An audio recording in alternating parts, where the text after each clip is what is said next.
talk, I'd request the President Sahab, Agha Nemat, if he could please call the meeting to order. Meeting call to order. Thank you so much. I'd request Rotarian Sabir Nizami Sahab if he could say a few verses from the Holy Quran, and then we'll formally begin the meeting. Okay.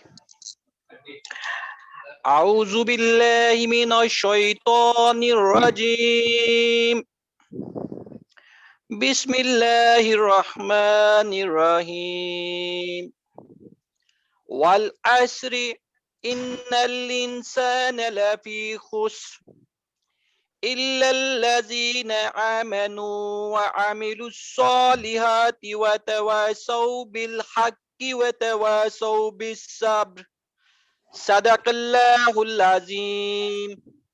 तर्जुमा। कसम है मानने की इंसान नुकसान में है मगर वो लोग जो ईमान लाए और नेक अमल करते रहे और आपस में हक बात की ताकीद और सब्र की ताकीद करते रहे।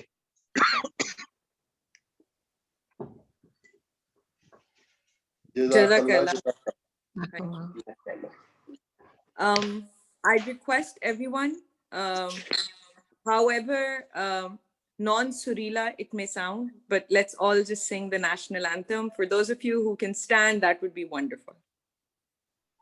And I'll actually play it, and I'll play the recording, and we'll sing it long. So let's hope it works. Fantastic. Great. Great.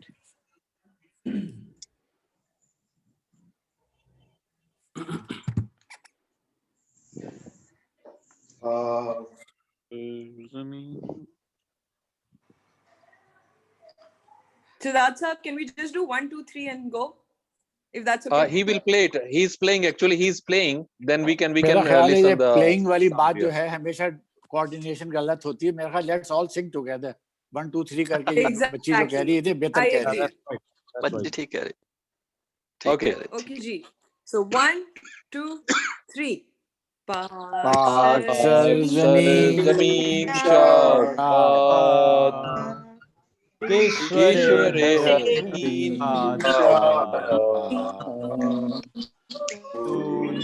निशाने अस्मे आलीशान पाकिस्तान मरकज़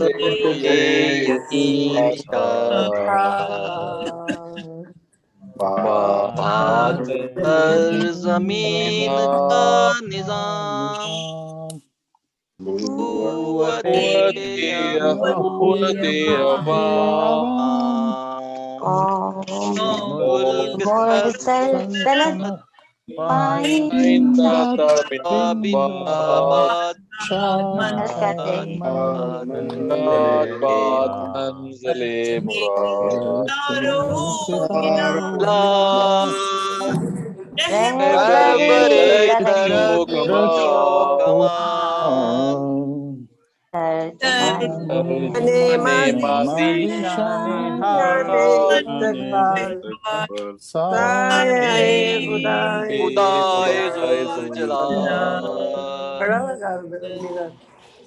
Zabardast. Yeah, very good. Bravo! That was the most entertaining national anthem. Well done, everybody. I remember this brings back so many memories from the school assembly we used to have. Definitely. We used to sing the national anthem in the most besura awazin, but we were so proud of it. It just brought back those memories right now. First of all, thank you everyone who's joined in. I know online meetings are probably not the best way that we would like to communicate and collaborate, and definitely not have such an amazing session that, you know, Qaiser Abbas will be giving. For those of you who don't know, very quickly, even though we'll give a very comprehensive introduction about Qaiser, Qaiser is a multi-talented individual. He is an author of over 10 books. He is a life coach, and he's a motivational speaker. And I think during COVID, I think that's one thing that we all required, somebody to motivate us, somebody to guide us through this dim time. And, you know, also make us realize that there's so much to thank for. I don't think life is as dark as the past 1 year. And there's so much more to look forward to. And I guess, even though not saying it as a religious person, but I really believe that Allah, or whoever the supreme power is up there, has his own way of showing, you know, how we need to humble down at times. And I think Corona really showed us, and it was a very humbling experience to go through it in the past 1 year. And I'm sure Qaiser is going to dwell upon it probably much better than all of us. I'd request past President Rotarian Abdul Halim Saab, if he could please formally recognize the visiting Rotarian and guests and the participants. Thank you, Mariam. Thank you very much.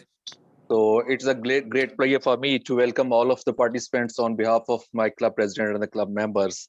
First of all, I welcome PDG Said Shamsi Saab. Sir, we welcome you and recognize you in our meeting. Then PDG Tony Sharma from London. Thank you, Tony Bhai, for joining us, and we welcome you and recognize you in our meeting.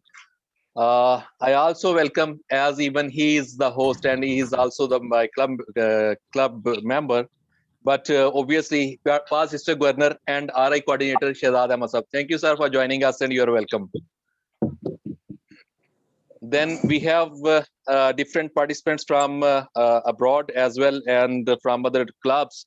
So I have a long list, like President Dr. Hamad. Thank you, sir, for joining. President Humaira Qazi. Thank you for joining us. And President Tasneem Mir. Thank you, ma'am. Thank you for joining us. We welcome you and recognize you. Rotarian Almas Zahra. We have Rotarian Ali. And then we have past President Nadeem Mazhar. We have past President Dr. Raja Ibrahim Sati. Past President Shazia Zafar. We have past President Malik Abdul Qayyum Saab from Faisalabad. We have Hafiz Ramzan Saab, Khurram Jamil Saab, Mehdi Khan, and Rao Rais Saab. We also have Rotarian Badr Shamim. Thank you all of us for joining us, and we have some other people also join as, if I can see, this is Tala Fayaz. Thank you for joining us. Past President Shafqat Ali from Karachi. One of our friend, Mr. Asif Abbasi from South Africa, Durban, please. Asif Abbasi Saab, thank you for joining. And PAG Ayaz from London, thank you for joining us. Naeem Akhtar from Unitown Peshawar. And we have past President Shafqat Ali from Karachi. So I welcome all the participants. Thank you for joining us and making this online session a memorable event. Thank you very much. Thank you. Halim, if I may add, there are some names in the chat also. Thank you, Halim Sahab. You, Mariam. Yes, please. Just please, allow me to introduce a few more. I've just seen in the chat that President-elect Amolak Dhindsa from Rotary Club of Brampton, Canada, is also here with us. Thank you. That's great. Max That's Babri great. is also there. I see Max Babri's Okay, we welcome you. We welcome you, past President Max Babri. Babri Saab also just joined. Are you there, Max? And Rotarian Naeem Akhtar from Rotary Club of Peshawar South is also with us. Yes, I have already. Yeah. Okay. Thank you, sir. So I think so. I have welcome all of you, and if I don't remember, please raise your hand. I can recognize. And thank you very much. So Rotarian Alia from London. Thank you for joining us. And obviously my club members, all of you, my club mates, and all of you, welcome. Obviously we are hosting the meeting, and therefore I couldn't name all of you, but thank you for joining. Thank you, Halim Okay. Saab. Past President Halim Saab, thank you. Thank you, Halim Saab, for Thank you, Halim adding the last part. वरना मैं तो बहुत ही दुखी हो गई थी कि आप भूल गए हमें. Not at all. Obviously, all of you are the gem of the club. Thank you so much. Shahzad bhai, thank you for acknowledging also, me. Saeed bhai, I thank you for think covering me. a lot of people are joining.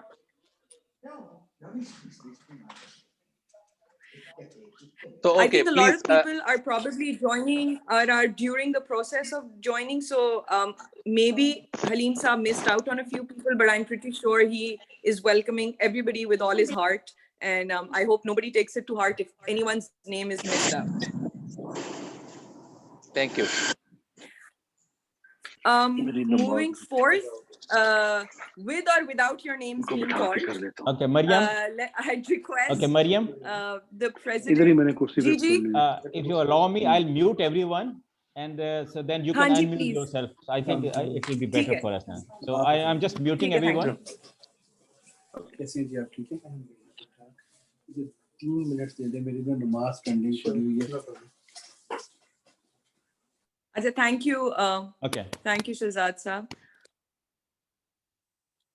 I just very quickly, because I think we're already falling late on time, I just request the host club president, Aghat Nematullah Saab, if he could quickly give the welcome note. Rahim. Can you hear me all, please? Yes. Hello. Yes, we can. Okay. Okay. We have been muted, so we can't respond to you. But yes, we can hear you. Okay. Bismillahirrahmanirrahim. Assalamu alaikum to all very respectable members, Rotarians and non-Rotarians. शुरू करूंगा एक शेर से उर्दू में. नामी कोई बगैर मुशक्कत के नहीं हुआ, सद बार अकीक कटा तब नगी हुआ. ये शेर है कैसर अब्बास साहब के लिए. There is nothing without hard working. Hard working is the key to success.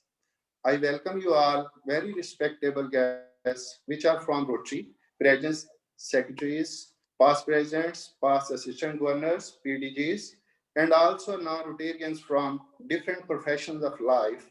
Very warm welcome you all. Today I welcome our guest speaker, Mr. Qaiser Abbas, international award-winning leadership speaker, coach, and author. He is the author of 10 best-selling books, including Tick Tick Dollars. Topic given to him is the hand that gave is bigger than the hand that takes. I want to give you a short brief of my club. Rotary Club of Lahore, Garrison was chartered on 12th June 1926. So it's now 25 years old club. Our club has 27 members. Our club was awarded the best club of the district 3272 in the year 2019-20. I also feel proud to announce that 14 members of our Rotary Club of Lahore Garrison have contributed to the Rotary Foundation to become Paul Harris Fellows. This recognition is achieved after contributing US $1,000 or with 1,000 recognition points. With this, I invite past district governor, my mentor, Shahzad Abbas to give a brief history of Rotary Club of Lahore Garrison. Thank you. Thank you, Mr. President. Since the time is short, I'll just briefly mention a few salient points. As you have already mentioned that this is our 25th year, so inshallah we'll be celebrating our silver jubilee in June. Inshallah. Our club has the honor to have the maximum matching grants that our club has done, not only for our club, but we have also supported other Rotary clubs in our district in finding international partners and in helping them in fine-tuning their projects. Our club has been, as you have mentioned, that last year our club was awarded as the best club of the district, and it was done, the same thing was done two times earlier also. So this was the third time last year that our club was awarded the best club of the district. In fact, in the very first year when our club was started in '96, so that year also we got this award of being the best club. So our club is very active in the community service projects in all important areas of focus, in literacy, in health, in the community and economic development. And so we work with other Rotary clubs in our district. We also work with other Rotary clubs in other parts of the world.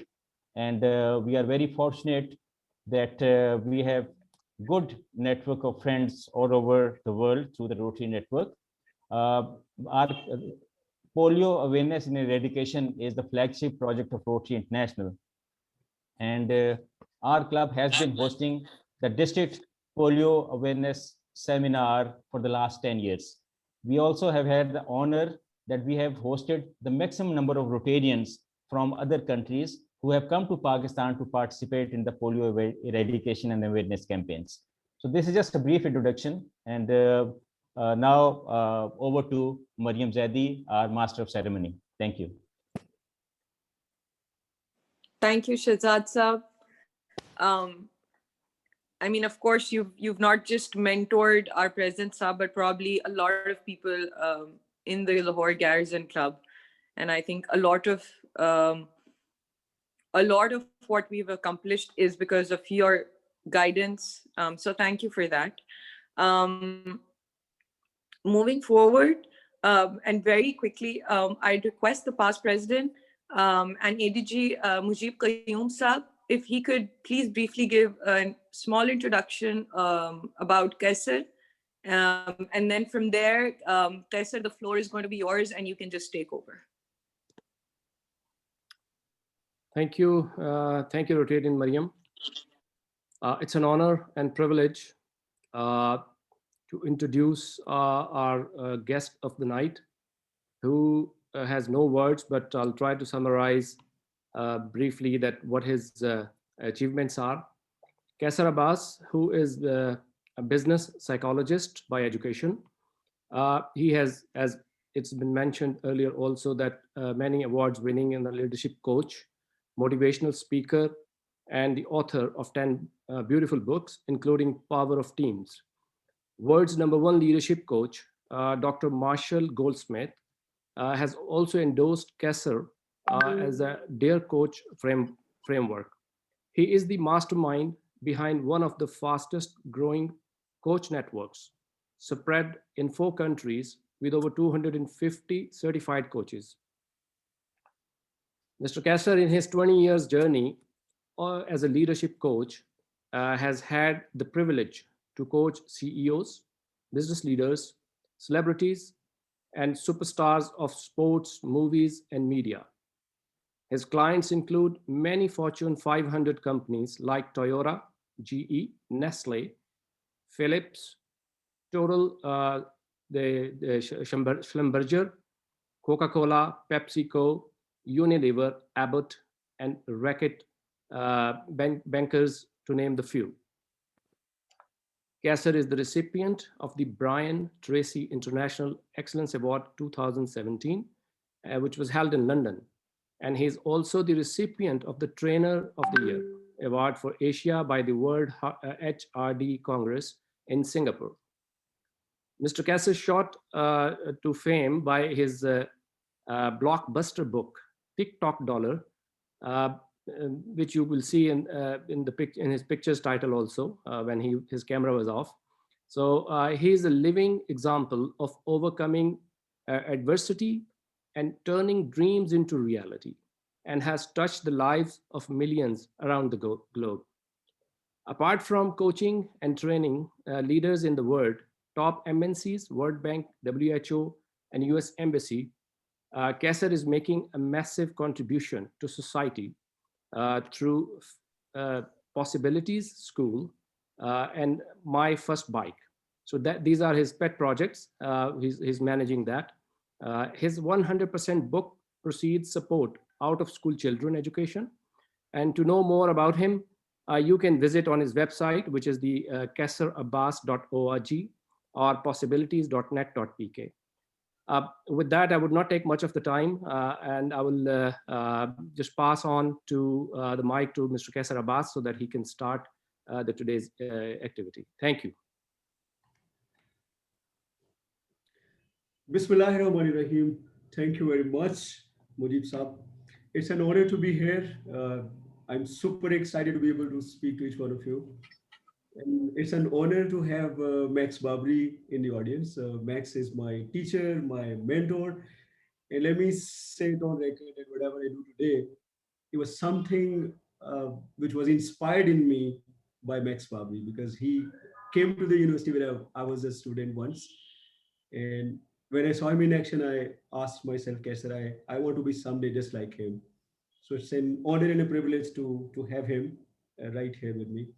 And I have another wish to make. I wish this was a face-to-face session and I could interact with each one of you. And let me admit, when the COVID started, the topic that's been given to me is focused on giving. And for the next 5 months and 2 days, Qaiser Abbas as an individual and as an organization did not earn a penny. So all the training programs, all the coaching assignments, all the consulting work was just ceased to exist. And yet these 5 months and 2 days were the happiest days of my life. And that is the power of giving. So what I did was that, because everybody was focused on distributing money and distributing food items amongst the people who couldn't afford. And Alhamdulillah, we did the same. But then I found out that people probably need something more than this. They needed hope. They needed motivation. They needed some sense of energy. There were a lot of pessimism spreading all over. So I did something that I never did. It was like people always complain, Qaiser, your coaching programs are very expensive. These are only for the CEOs and we've never ever been able to benefit and your prices are too high. So one of the finest things that God helped us do was, it was like we announced one day, I came on the YouTube, I came on the social media and I made an announcement that all the coaching assignments that I'll be taking care of in the next few months, as long as the COVID is there, this is going to be absolutely free of charge. So I've had the privilege and honor to be able to coach, along with my 37 team members, more than 1,000 people. And when I say these 1,000 people were coached, it means it was not a session that we are having like right now. So it's one on one side of the table and a lot of other people are on the other side of the table. It was not just one to many, it was actually one to one. So we were spending like 40, 45 minutes, at times 90-minute session with each and every individual of those 1,000 people. And trust me, I've been earning a lot in the last many, many years, but not being able to earn a penny made me feel as the richest man on the planet. So that is the power of giving. And let me start this session, which is very close to my heart, with a very powerful story, which is very close to my heart as well. This is the story of a little wave who was having a fantastic time in the ocean. And he was enjoying and playing and having the time of her life. And suddenly the little wave saw another big wave crashing onto the shore. Now, when it saw the big wave crashing to the shore, it got terrified. And it said, oh my God, this is terrible. And this is exactly what is going to happen with me. Life is too short. And I'm so insignificant. I'm going to die. So another wave passed by and it saw the signs of worry on the face of this little wave. And the big wave asked, what happened? Why do you look so worried? Why are you so concerned? You look a bit uncomfortable. You look a bit depressed. And the little wave said with a lot of anxiety, didn't you notice the waves are crashing and they're dying? And this is exactly what is going to happen to each one of us. We're going to die very soon. So sensing her restlessness, the big wave looked into the eyes of the small wave and said, don't worry. You're obviously not understanding the whole thing. Just recognize the fact you are not a wave You're not a tiny small wave. You actually are part of a huge, big ocean. And then she said something very profound. And she said, trust me, you are the ocean. Ladies and gentlemen, many, many years ago, I think 20 years back, I was as scared as a small, tiny, little wave. I was too much focused on my own life. Those who don't know me, I was born in a family that lived way below the poverty line. I was the eighth child of my very poor parents. And the biggest challenge in the family was what to eat next. Where would the next meal come from? My father was a laborer. My mother used to support him. Life was very difficult as you possibly can imagine. Any conceivable challenge that you can think of, be it physical, mental, emotional, psychological, I've been through all these challenges.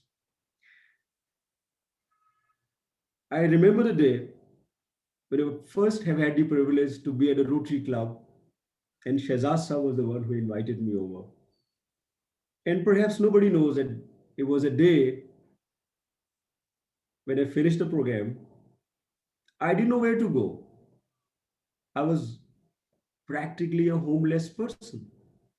I didn't know where to go and spend my night. And then show up next day again to deliver my talk to the participants of Rotary Club. Life was very difficult.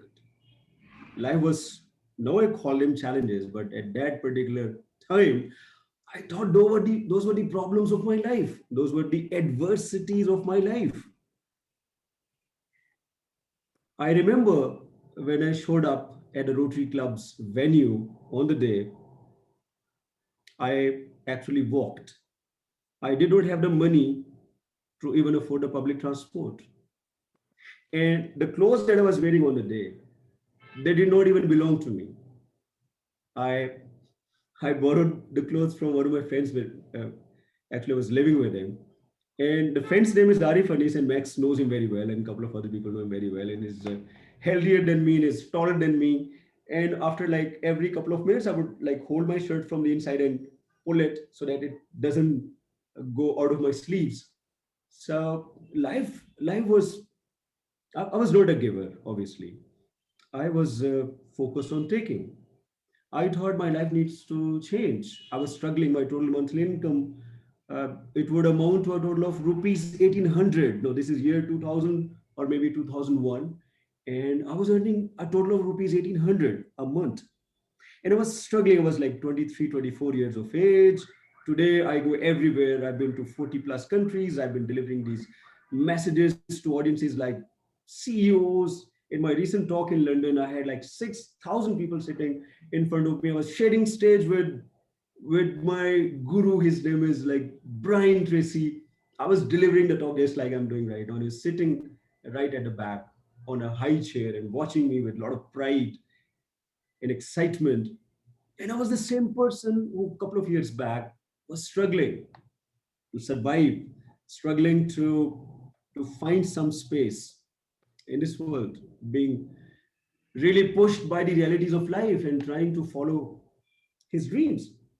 So I remember when I was delivering that talk for Rotary Club some 20 years back, one of the organizers, his name is Farzok Chaudhry. He's one of my very closest friends, somebody I always admire for being able to make a contribution in my life. And he asked me, Qaiser, how much would you charge?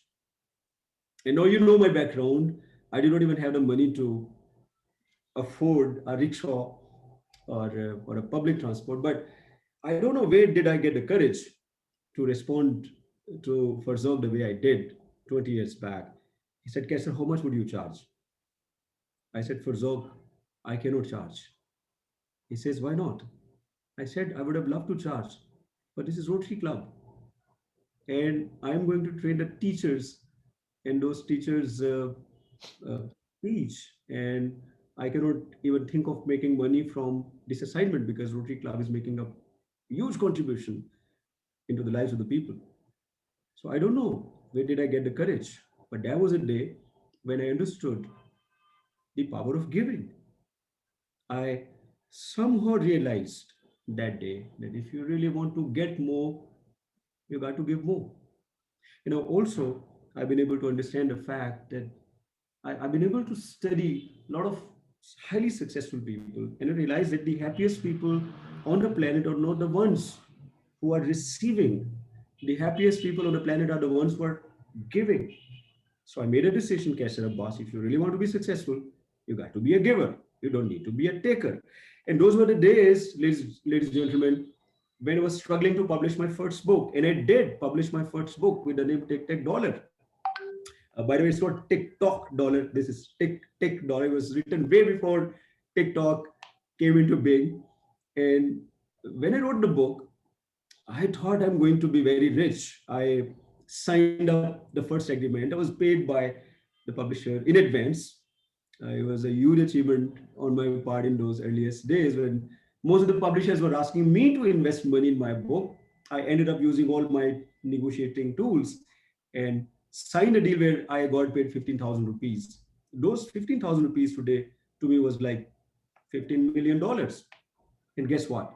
This is something that I learned from my father. He taught me in the earliest days of my life that if you really want to make a contribution to the lives of the people around you, you got to be a giver. If you really want to make a difference in your own life, you got to be a giver. So I don't know where did I get the courage and how did I make it happen. But the money that came from the book, those were the days when I met Abrarul Haq, the famous Pakistani singer. He was setting up an organization, Sahara for Life Trust, and I saw the advertisement in the newspaper. And those were the days when I used to collect the newspapers, saw the advertisement, and apply for a lot of jobs.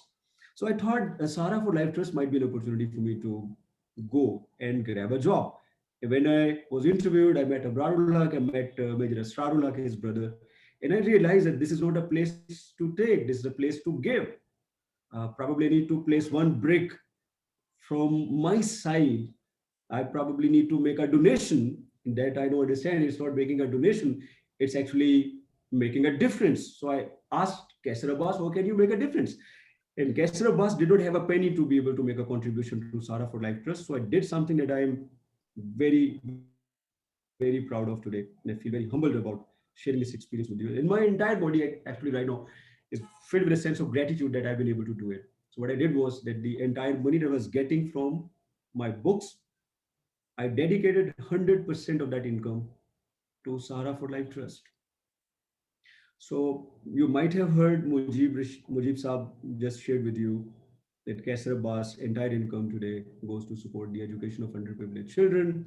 We've been able to run a program called My First Bike, where as a child, I've never had a bike. My parents would make a promise to me, Qaiser Abbas, you're going to get a bike as soon as you get a first position in the examination. So I will always stand first, but my noble parents would never, ever have the money to afford me a bike. So I made a decision that I'm going to create a program with the name My First Bike. And in that program, we target underprivileged children across the country. And we go to their schools and we take unassembled bikes. And we team up with the children, their parents, their teachers, members from the community, people like CEOs, some celebrities. The famous actor Ahsan Khan is on board with us. Samar Khan, one of Pakistan's Supergirl, the cyclist, she's part of our team. So we help them assemble those bikes together so that we teach them the fundamentals of working as one unit, one team, teaching them basic lessons on leadership. And then those bikes are handed over to those underprivileged children. So I've been able to make some contribution to the society. And many people probably would think that Qaiser Abbas started giving because he became very successful. And today I'd like to clarify this myth.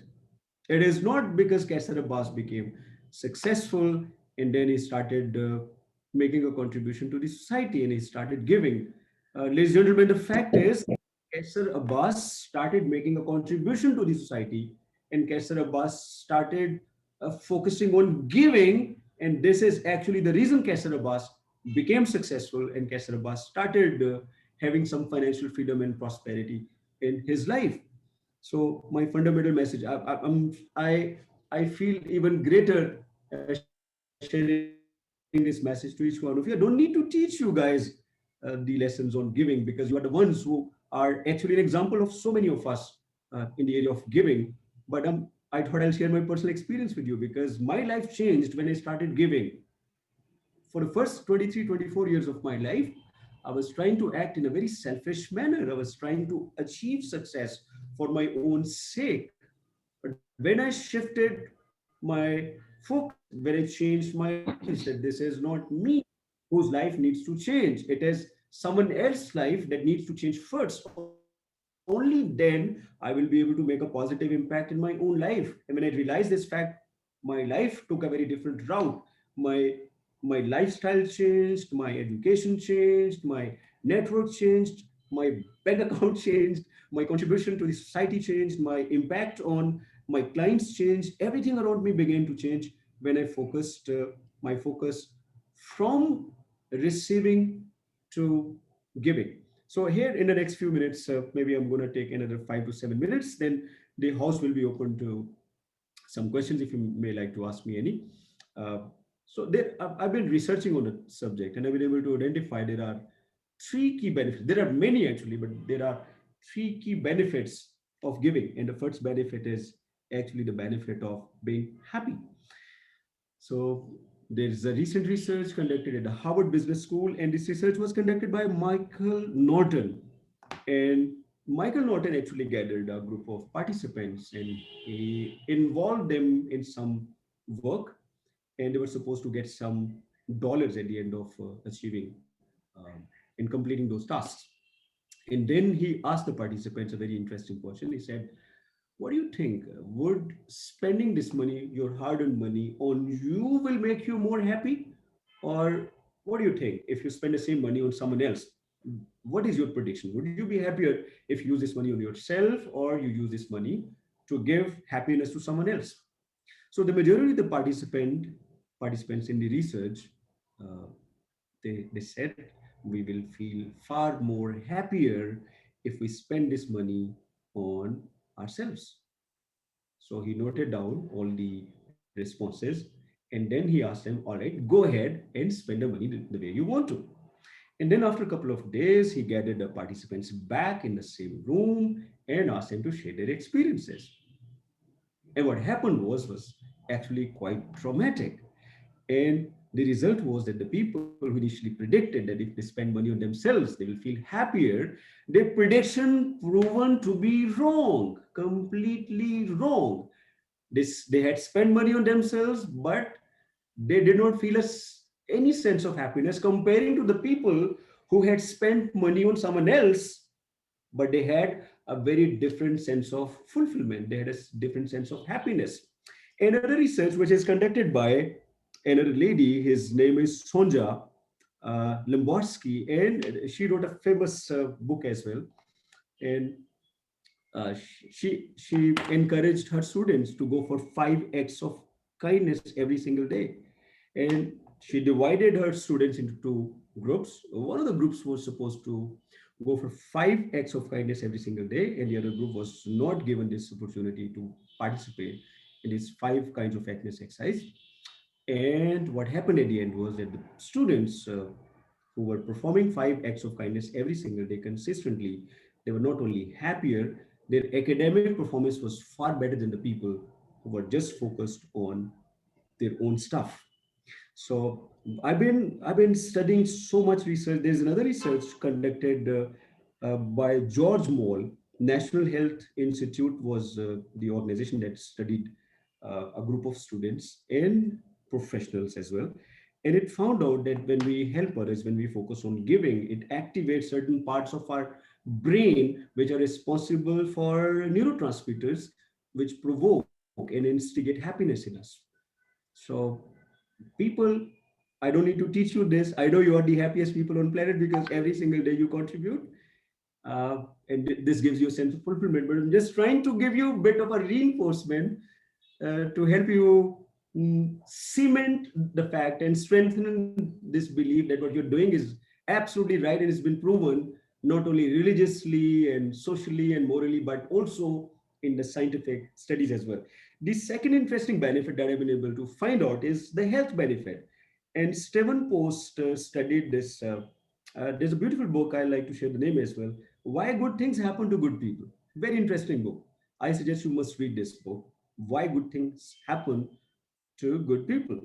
And Stony Brook University studied that the people who are involved in giving, they're better able to survive the chronic illnesses, including HIV and multiple sclerosis. Very interesting research. Another study which was done by Dorman, University of California, it suggested that the people at the elderly age, when got involved after 50, when they got involved in some kind of volunteer work,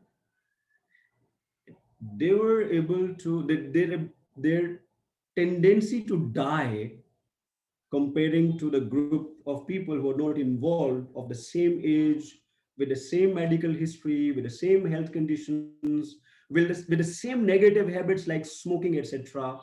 Comparing to those comparison groups, these people who are involved at least 2 days within demand कर रहे हैं 157 58 तक भी team दिख रही है sorry.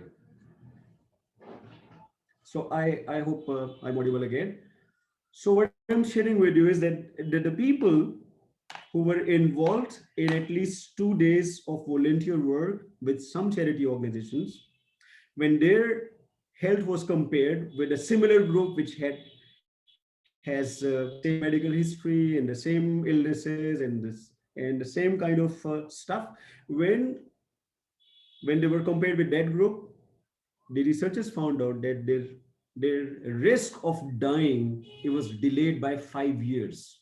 So it means getting involved in some volunteer work, being able to give, whether through money or whether through your time, it actually postpones your death.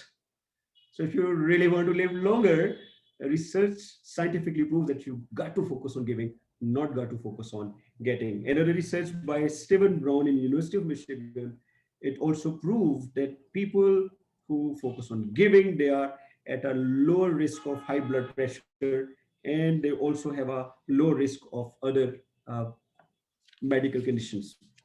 So I can go on and on because I collect a lot of positive material for you, but summarizing, one benefit is the benefit of being happy.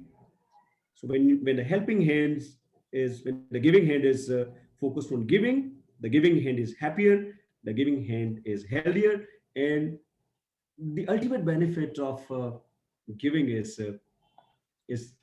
actually this. Giving, ladies and gentlemen, is actually contagious. And there's a research in University of California, which was done by James Fowler, and it says that there were a group of people who were made observe other people doing some positive acts. They were seeing other people giving. They were not giving themselves, but were only seeing from a distance. Other people were focused on giving and contributing back to the society and improving the quality of life of people in smaller or bigger ways. And what they found out was that when they saw other people making a positive contribution to the society, when they saw others giving, their own ability to give back to the society, it was drastically improved. So what they were able to observe was that there was a trickle-down effect of giving. When people were not involved in giving, they were only observing it. Also, it has been observed that when you help somebody and you give something to somebody, their own ability to be able to make a contribution towards the society, it improves. So it means the ultimate benefit of giving is not giving. It is that giving makes receivers givers. So the people who were previously received on the receiving end, as a result of these acts of giving, they actually became the ones who were not on the receiving end, but they were on the giving end. And towards the end of my talk, I'd like to share a small story that inspired me. I'm a storyteller and I believe in sharing a lot of interesting stories. And I think before I share this story with you, there's another very interesting research that I studied while I was preparing for this session. This giving thing also has a positive impact on the people who have a tendency towards anti-social behaviors. So a group of psychologists studied people who were involved in some criminal activities. They were either involved in theft or in drugs or assaulting others. And these people were given a chance to again participate in activity, and they were able to earn like minimum $5 to $50 rupees. And they were given two choices. One, that they can spend this money on themselves, or they can spend this money to help somebody.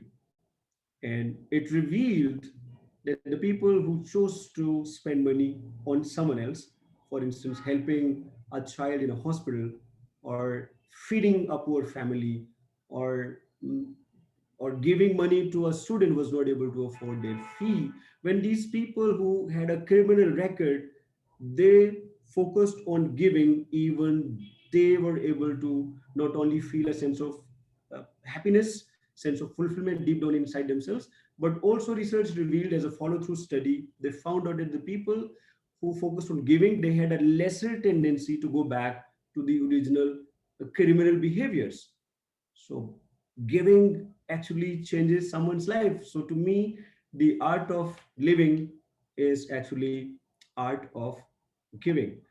So in the end, I'd like to share the story that I promised to each one of you. Is the story of a man who was sleeping in the middle. Yes, sir. I'm really sorry, but you'll have to wrap up in, let's say, in another 2 minutes. Is that enough for you? This is exactly what I'm going to do. Fantastic. Thank you.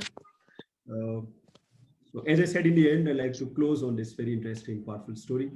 And the story is of a man who was sleeping in the middle of the night, and suddenly somebody comes and shakes him up and wakes him up. And the man says, "Who are you?" And the person says, "I'm an angel, and God has sent me to show you the difference between heaven and hell. Are you interested?" And the man says, "I may be the only person on the planet to be able to see the difference." He says, "Yes, I'm interested."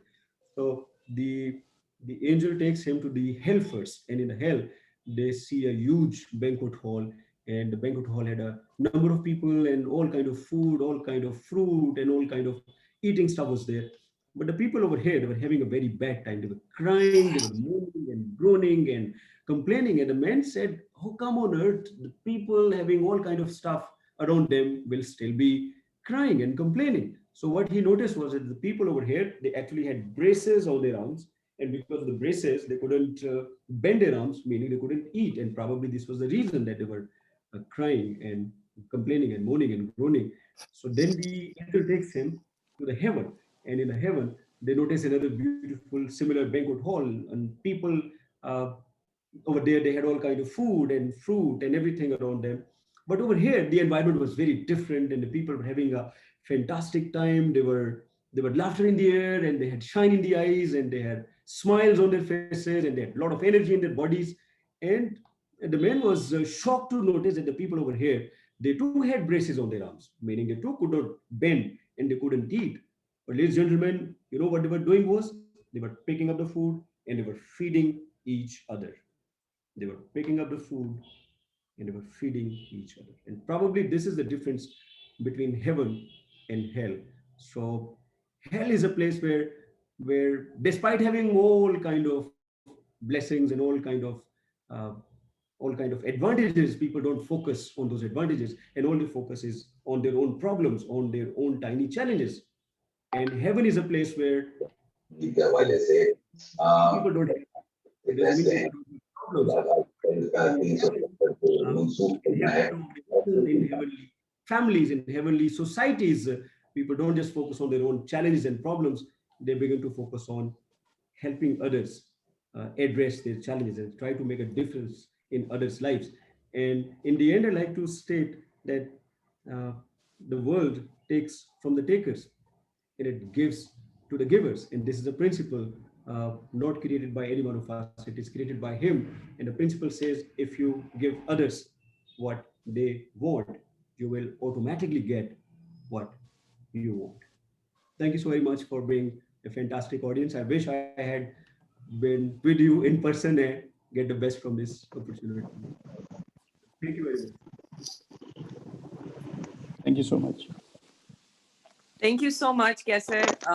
I think it was It was very short, but it was very to the point and very impactful. Especially things like, and which we never think about, that if you start giving to someone, the receiver becomes a giver themselves, and I think that is something wonderfully put. That by giving, you're not just doing yourself a favor, you're also converting another person to become a giver as well. So thank you so much. We will now have a very quick question and answer session. We'll take 5 questions very, very quickly. I'd request everyone to please mute. And then there's an option. You all have an option of raising hands. If you would go into your settings, you will see an option of raise hands. So whoever wants to ask the question can use that option, and they can just touch that tab of raising hand. I'll request Secretary Saab, Tanveer, if he can take over and if he could conduct this session. And the rest of you, kindly, if you could just mute your mics and just use the option of raising hand, and then Tanveer can call your name out. Thank you so much. Tanveer Saab, over to you. Thank you so much, Mariam.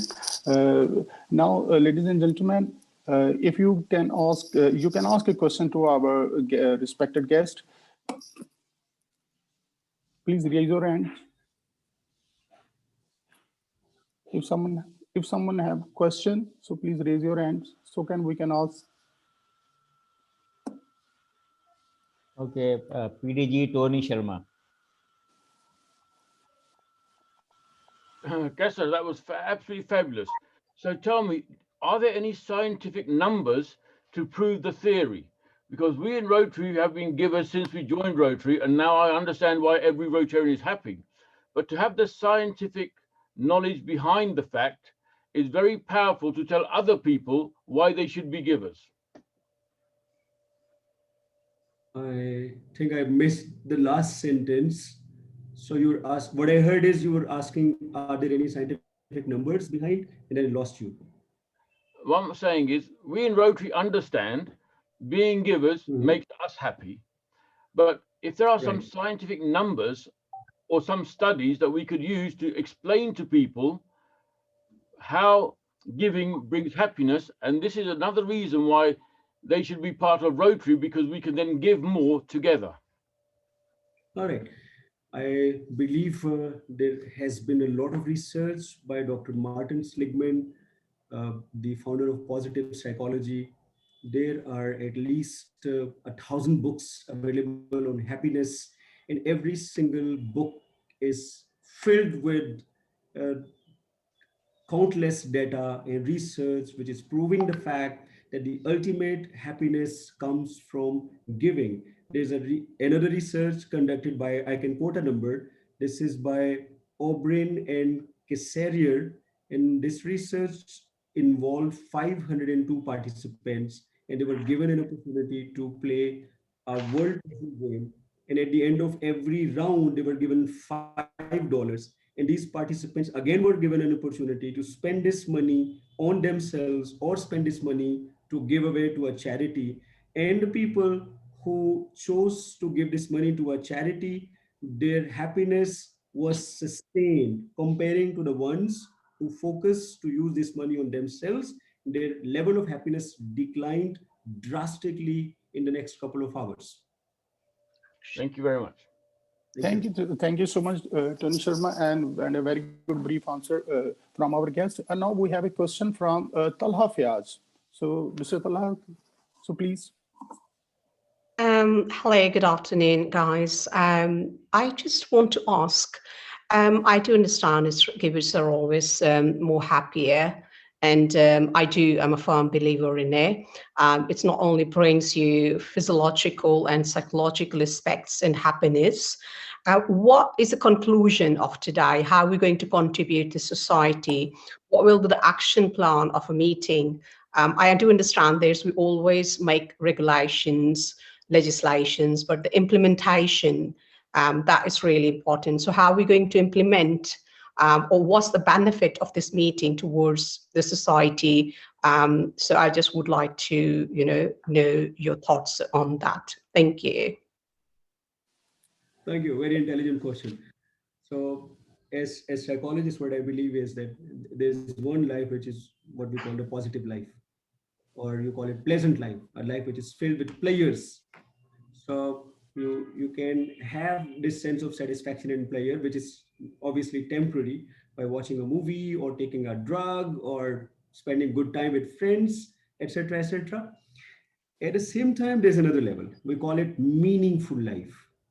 In all the studies in modern psychology, they are concluding the fact that if you really want to have a meaningful life, you need to identify, and that could be the line of action for each one of us to focus on, and that is to understand your highest strength and then be able to use that highest strength to make a positive impact in the lives of the people around you. This is the ultimate recipe of having a lasting sense of happiness deep down inside you. Yeah, I do agree. I am a firm believer in giver. I always learned from my parents, and God has his own ways. But if we all members are here, if we can draw a plan where we can, like you're doing already for Sahara, something like little contribution, everybody, towards unprivileged or deprived people, so we can I understand is we got everyone together on a forum, but if there's an action plan in place, we can achieve something out of this meeting today. Brilliant. Thank you so much, ma'am, for your question. Very pleasure. Now we are moving towards our third question from our co-host, Mr. Mariam Zaidi. So, Mariam Zaidi, can you please take your question? Thank you so much. I think I don't know, just to reiterate what Ms. Talha was saying, I don't know, maybe Shehzad, I think maybe Shehzad Saab or Halim Saab would be in a good position, or maybe Shamsi Saab, he could be in a good position to maybe guide us, that maybe today, just for the day, because of Qaiser being here, if there is something, if there's a project that we could all, as Talha pointed out, that there's a lot of us present here right now, if we could all pledge towards a specific cause after listening to such a motivational speech. I think this is what Talha was actually trying to say, and maybe Shehzad Saab or Shamsi Saab can maybe think of a project from on top of their mind. My question to Qaiser is, well, two. One, you've mentioned a lot of studies, Qaiser. Unfortunately, I think, well, at least as far as I'm concerned, I was unable to jot them down. So it'd be really, really nice if you at some point in time could maybe take out time and just recommend a few good readings for all of us, which would just reiterate to what you are saying and maybe help us also later on. So if you could recommend a few books or a few readings, and maybe later on email it to Mujib Saab or Shehzad Saab, and then they can share it with us. So that would be wonderful. Mariam, I'll go a step ahead. What I'll do is I'll share one or two ebooks with Mujib Saab and Shehzad Saab, and they'll be able to pass it on to everyone. Well done, fantastic. Sir. Wonderful. I'm a nerd. I'm more of a book person, but E will do also. Now, my question to you is, through what I did understand is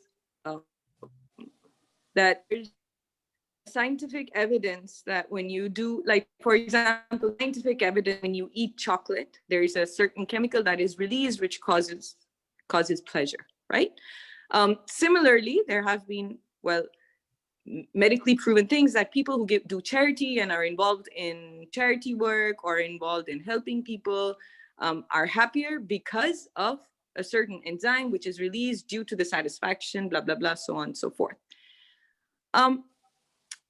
There's another aspect to this also. Now let's talk from the receiving end.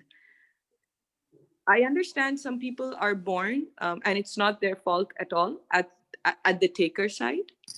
But I've seen this, and because I'm a part of charity organizations and also run a school, I see after a certain point, people become in a habit of taking. And then eventually the giver also starts becoming a little apprehensive in giving. Would you like to say something about that? That as a society, a lot of people now have taken for granted that there are some givers and there are some takers. And they're very comfortable in that status quo. How do you think that status quo can be changed? Excellent. I think you're the first one to recognize the fact that my entire core message, one of the core messages, was to turn receivers into givers.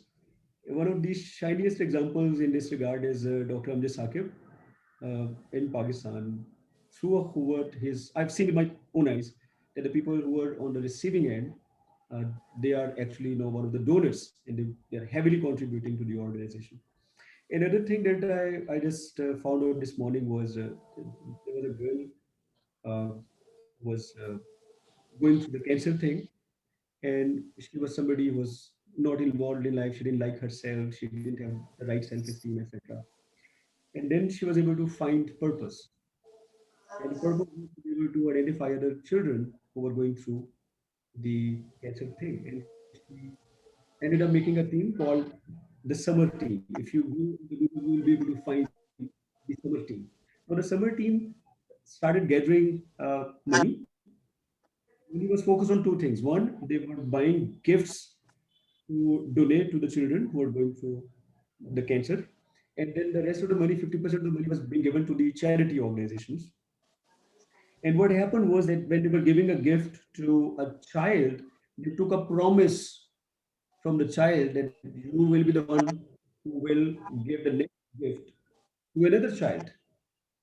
And what happened was that in Summer Team became a movement, and the children who were originally the recipients, they all started distributing more gifts to the people, to the children who are going through the cancer problem.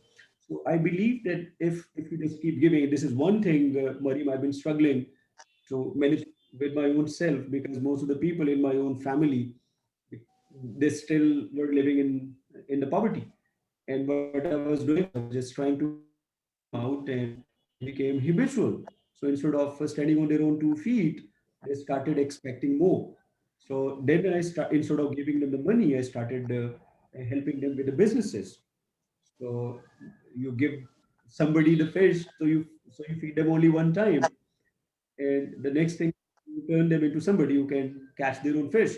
My objective, Mariam, is one step ahead. My purpose in life is now to be able to create teachers who can teach us how to fish. This is what I believe Rotary Club as an organization should focus on.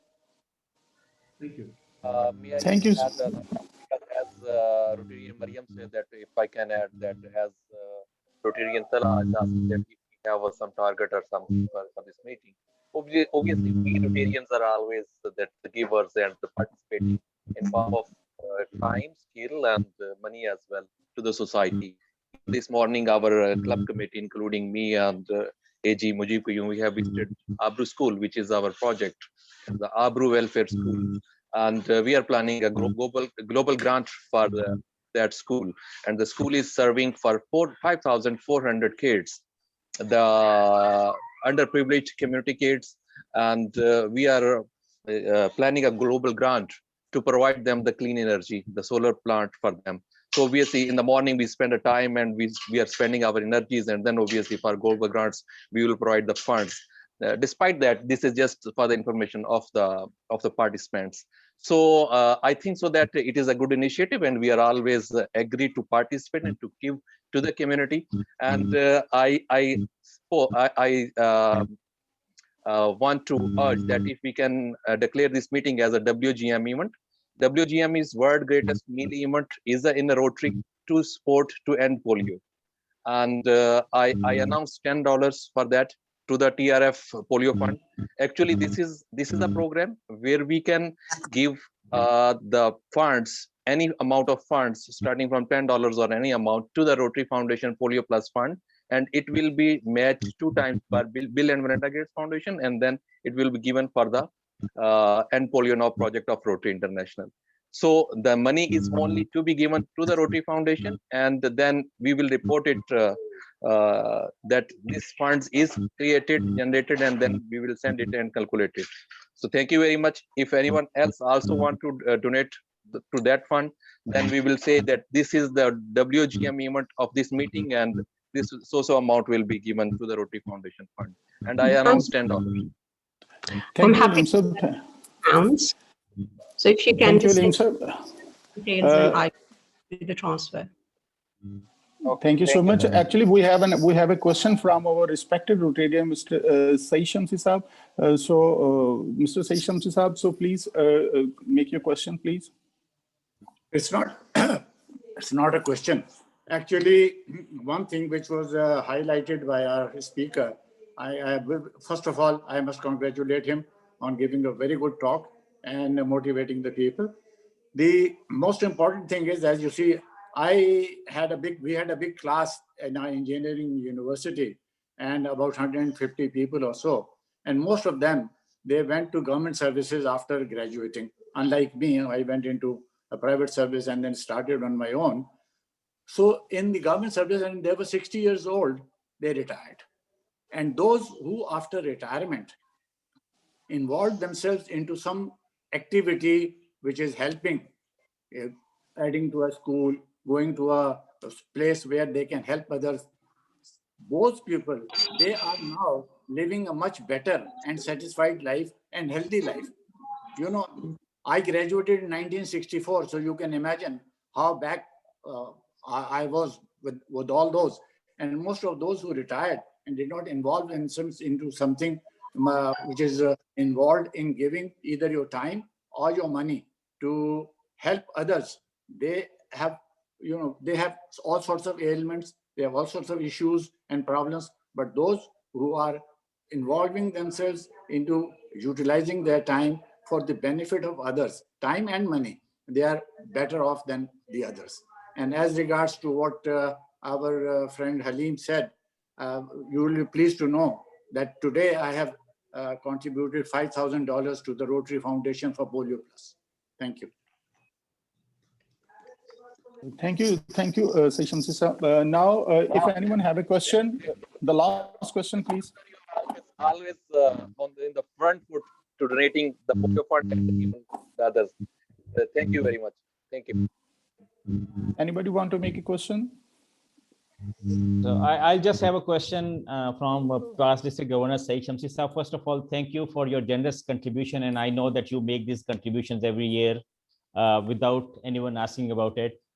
And this is what I told him last time when we had our phone conversation, that whenever I talk to you, I'll always keep reminding you that you, mashallah, make these contributions, donations every year. So I urge your club to consider doing a global grant, so that whatever amount you are contributing, whatever amount your club members will contribute, so your projects will get a multiplier effect. And I'll work with you in this. And so thank you again for your contribution. And with your permission, can we include that in our WGM pledge also? I don't know. We have already sent the money to. So that is fine, because our pledge is only our record keeping is only virtual, and we ask everyone to send it to the Rotary Foundation. I don't know. I have today sent actually few days back I sent $10,000, 50% to the annual fund and 50% to the Polio Plus. And this is $5,000, which they have not as yet. Money has gone, but they have not as yet confirmed it back. But if you want to put it in WGM, put it in WGM. And great, if it is going to motivate some other people to give in, it is the best thing to do, because the whole idea, if I understand what Qaiser is trying to propagate is that you get more by giving. Yeah. So it is, the idea is there.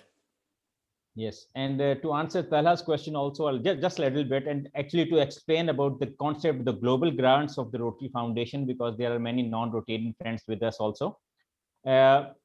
We, all Rotary clubs belong to Rotary International, and we are members of Rotary clubs. And Rotary International has its giving arm, which is the Rotary Foundation, where Rotarians and friends of Rotary, they voluntarily contribute to the Rotary Foundation, as we have made the pledges now to the Polio Plus. And then what happens is that we can do, in Rotary's terminology, we can do the grants, which we call them the global grants, where we need to have a local partner, a local Rotary club or a district, and then we need to have an international partner or international Rotary club or district. I'll just give you example. Now, Halim mentioned that we are planning to do a global grant for the Abu school.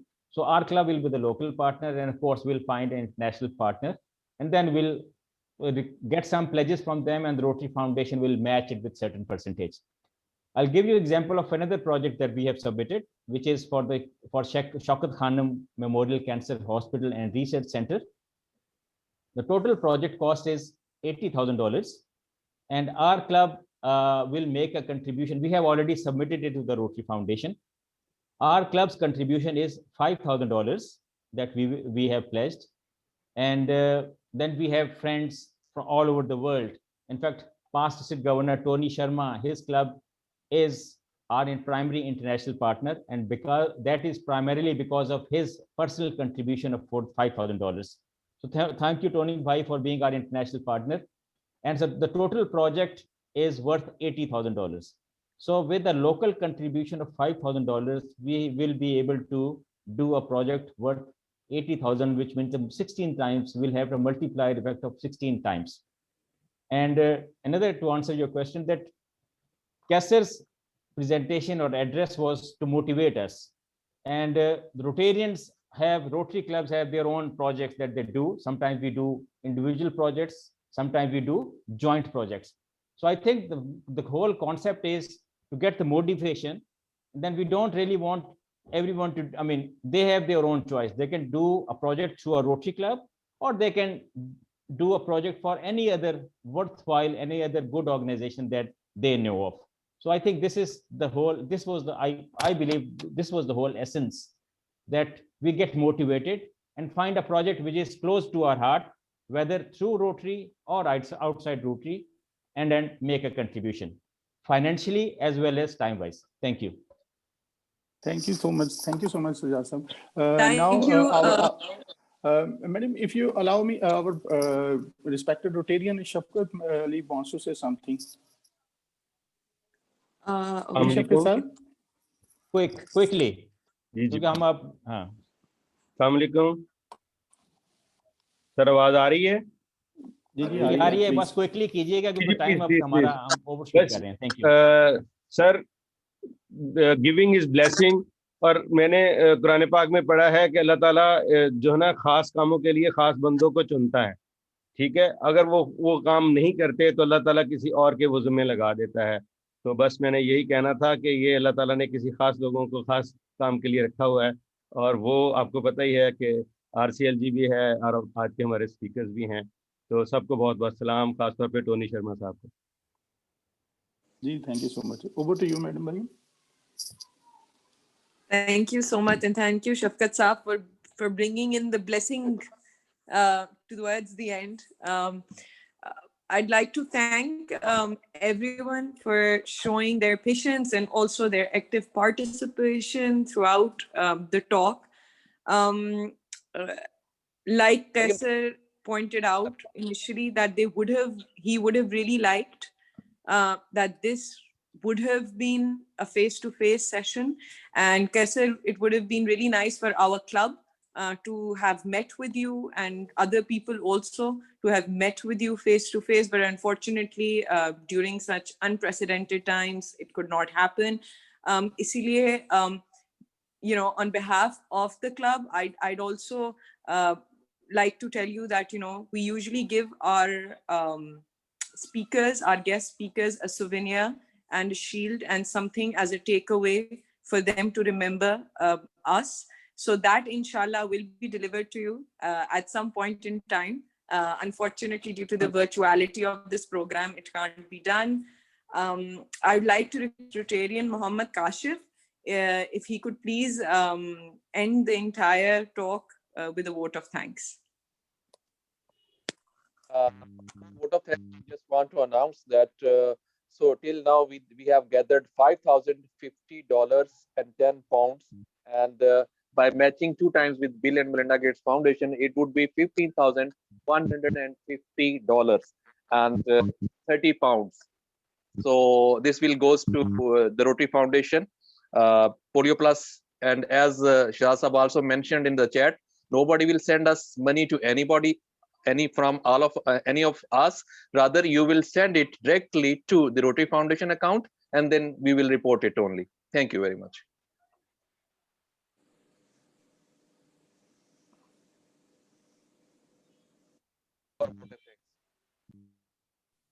Ji, Kashif. Kashif, are you there? I don't I think think I don't think, sir, Kashif is not present in the meeting.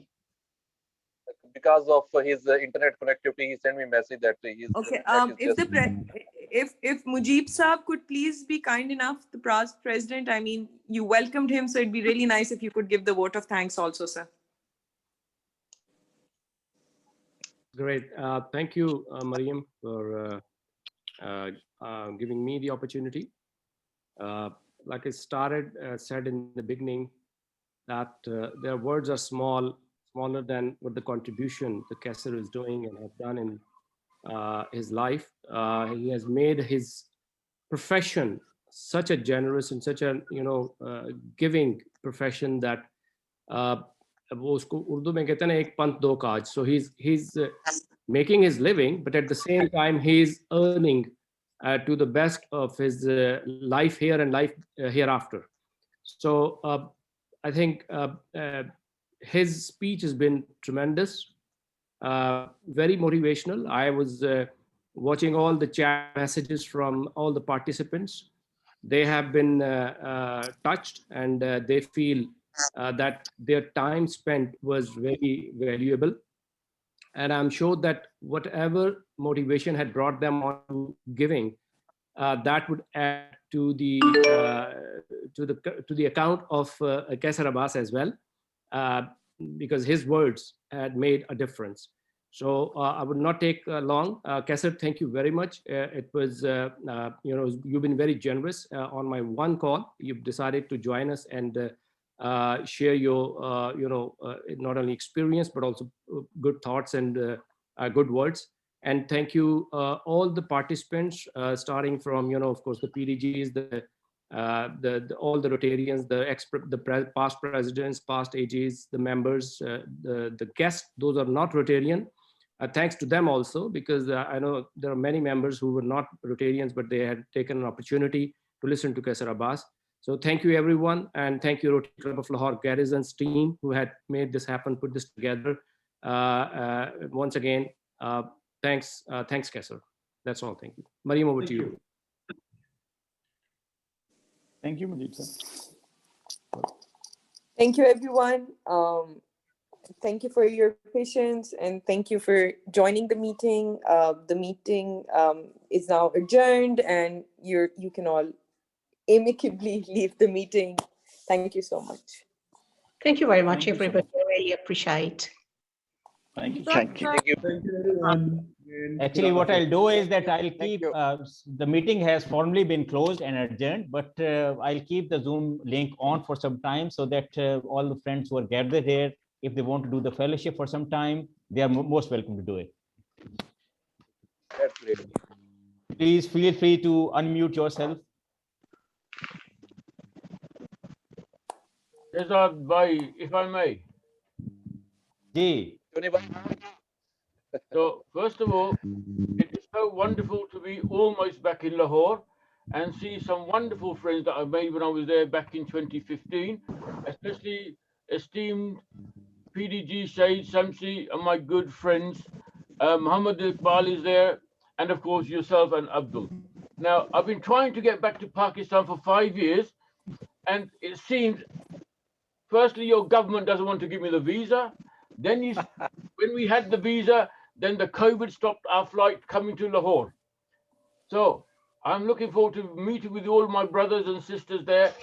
And this is the first meeting I've attended of the Lahore Garrison Club, and I wish you would invite me to some more. So I look forward to engaging with you more further. And of course, we will do that project at the Shaukat Nama Hospital. Thank you very much. Obviously, we are eagerly waiting. You will arrive again and give us a both you and it was a wonderful time we spent with traveling, coming, and looking forward that hopefully in a couple of months that will be better. Then have a good time with you, and we. And yes, one more thing. Time effect. The voice is getting blurred. You know, there is a because we have